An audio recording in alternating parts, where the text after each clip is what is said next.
Hi, welcome or welcome back to Books and Bocadillos. My name is Mariandrea and this is a weekend review video. And in these videos, I talk about my reading life, what's been happening in the last week, and just kind of like a tete-a-tete catch up with you. Highlights. I usually start with highlights and lows of the week. So the biggest highlight of the week was I voted. I know my last weekend review video, I talked about political angst and political anxiety, and I think voting helped. And thank you to all who left comments and videos and links and all that good stuff. Really appreciated your feedback and your communication with me on the topic. Lows. Well, my toe, which I'd hurt previously, is still a bit swollen and haven't been able to wear shoes. But I'm dealing with that, and I just didn't feel good this week. I kind of had a little bit of a rough week. So my Day of the Dead dinner had to be postponed. There's just no way I was going to be able to pull that off.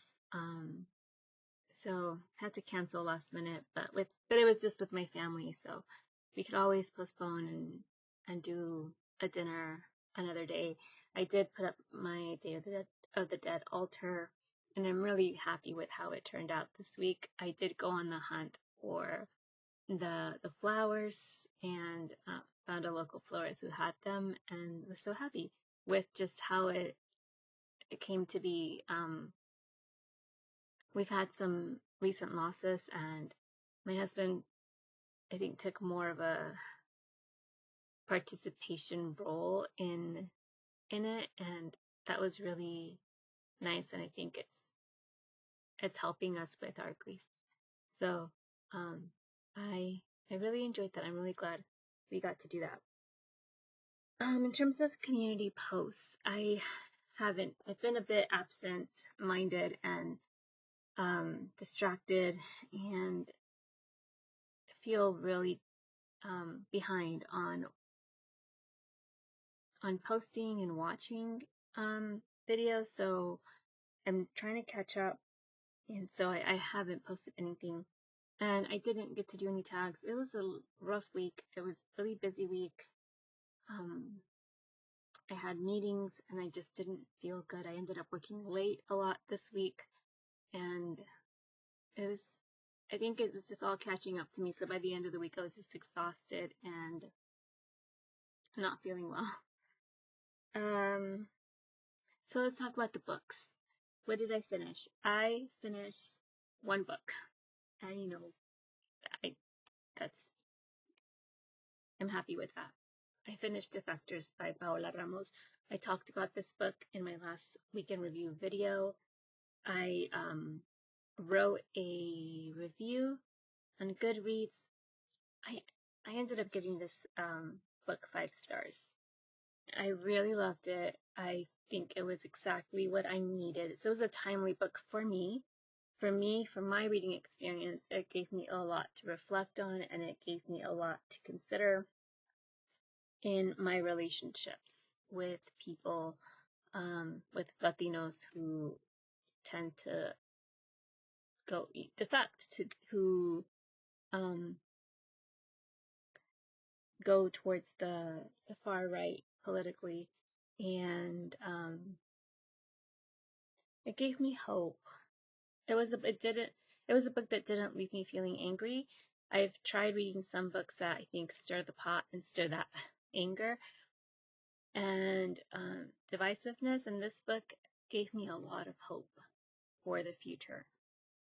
So I really, really appreciated it, and I really loved how the author Paola threads like a memoir. So there's like she threads through a bit of memoir through it all. Like, she's very clear-eyed and open-hearted and shares her personal identity, and that memoir piece from beginning to end was such a beautiful part of this book. I thought it was really well done, the way it's part a journalist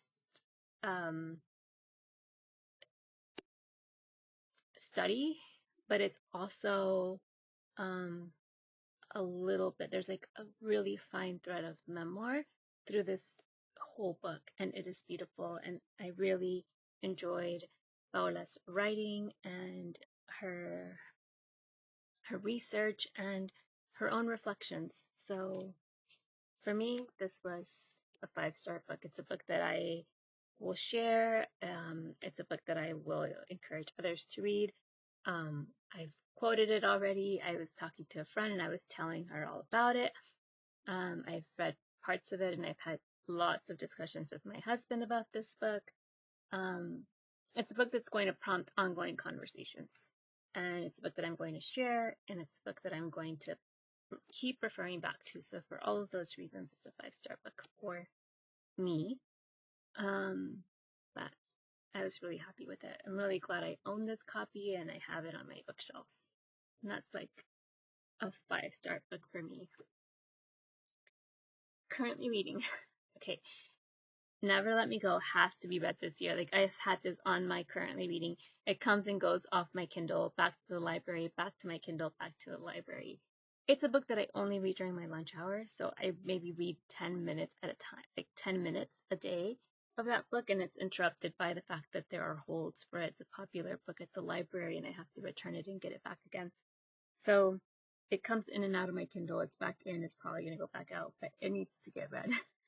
I think it's picking up for me, so I definitely think that will be done by the end of the year. Los Monstruos, Felice, and the Wailing Woman. I started this one in October. Haven't yet finished it, but I really would like to. I had wanted to finish it on Halloween night, but I didn't feel good, so I went to sleep early. I didn't participate in any of the events, any of the festivities for Halloween. I called it a night early.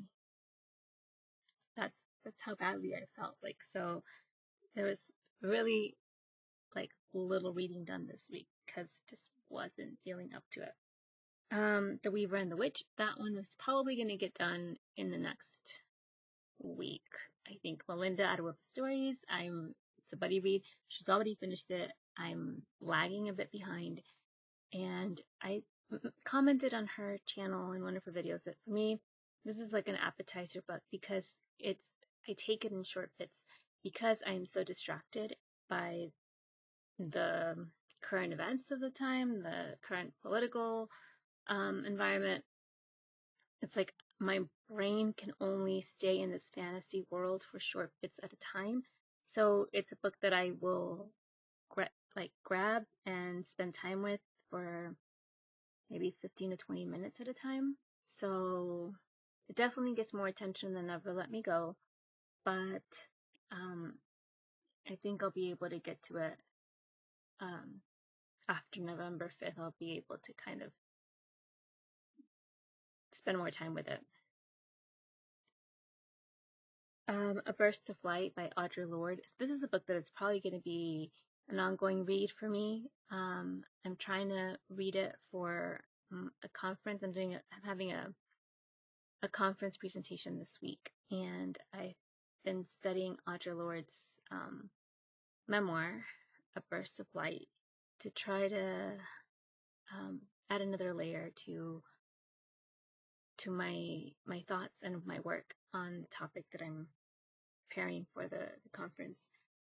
And I'm also really happy to be reading, and I'm about to finish. I'm really, really close to the end, y'all. I almost didn't come on to do this video because I really wanted to finish this book, but I decided I needed to get on here and do this. And then after I finish this video, I'm going to go back to Tuya.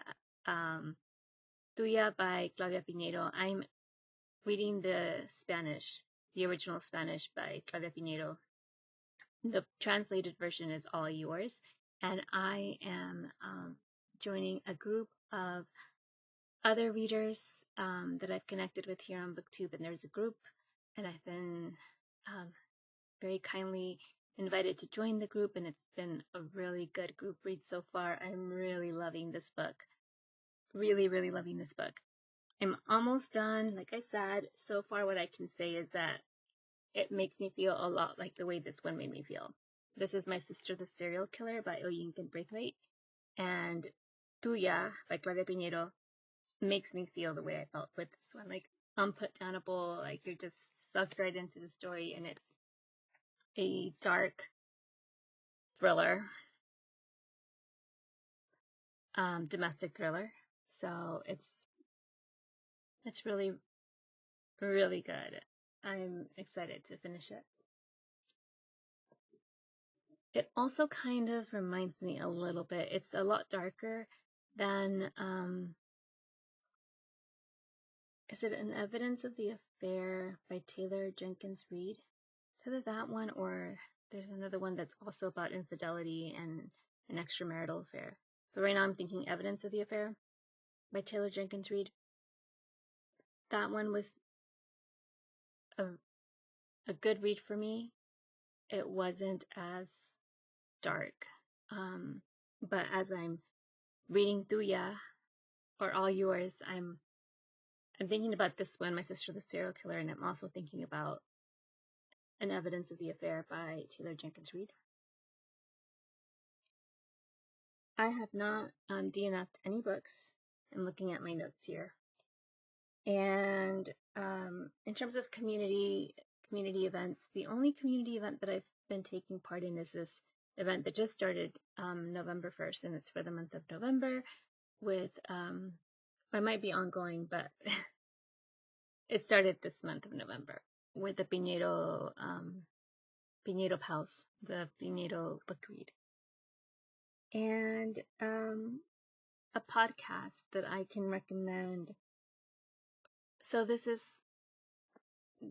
a spiritual podcast. It's like a faith-based podcast. It's The Next Right Thing by Emily P. Freeman. I love Emily P. Freeman's podcast, The Next Right Thing.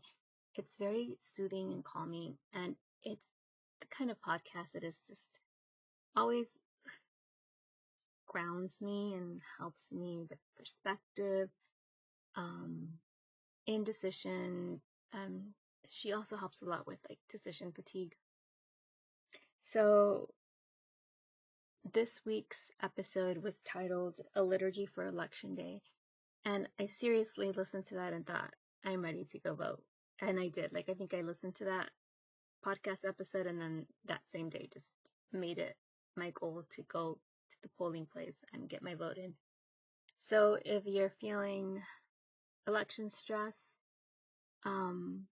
whether or not you voted, and if you're still feeling election stress, I think that podcast episode is really soothing and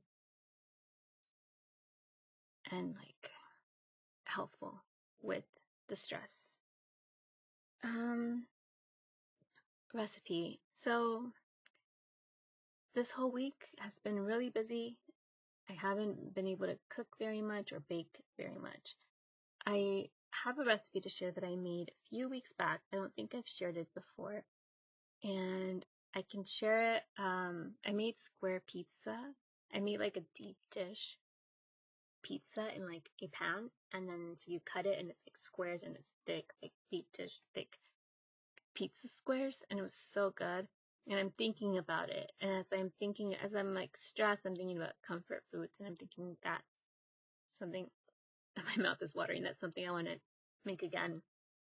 And it's actually the menu for this month's supper club. I'm making that again because I couldn't stop talking about how good that pizza was, and told my friend who I have supper club with, and she wants to try it. So we agreed that that's something I'm going to make for supper club in a couple of weeks.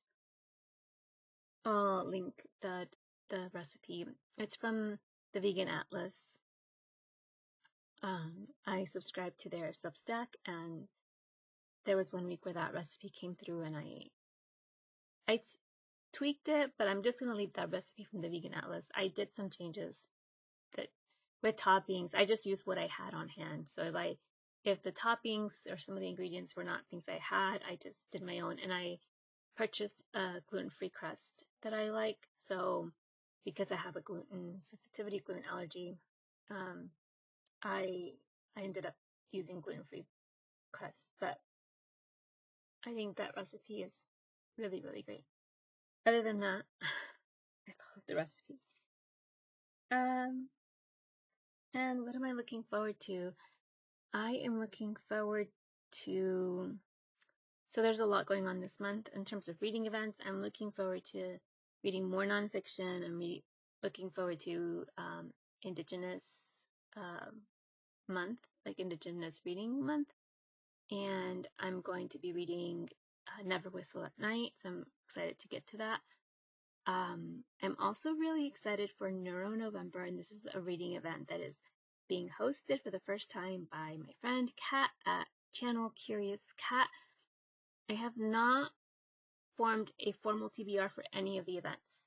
I'm just going to take a laid-back approach and look at the prompts, but more importantly, look at what's already on my shelf. So I know I already had some neurodivergent books on my Kindle that I'm going to get to.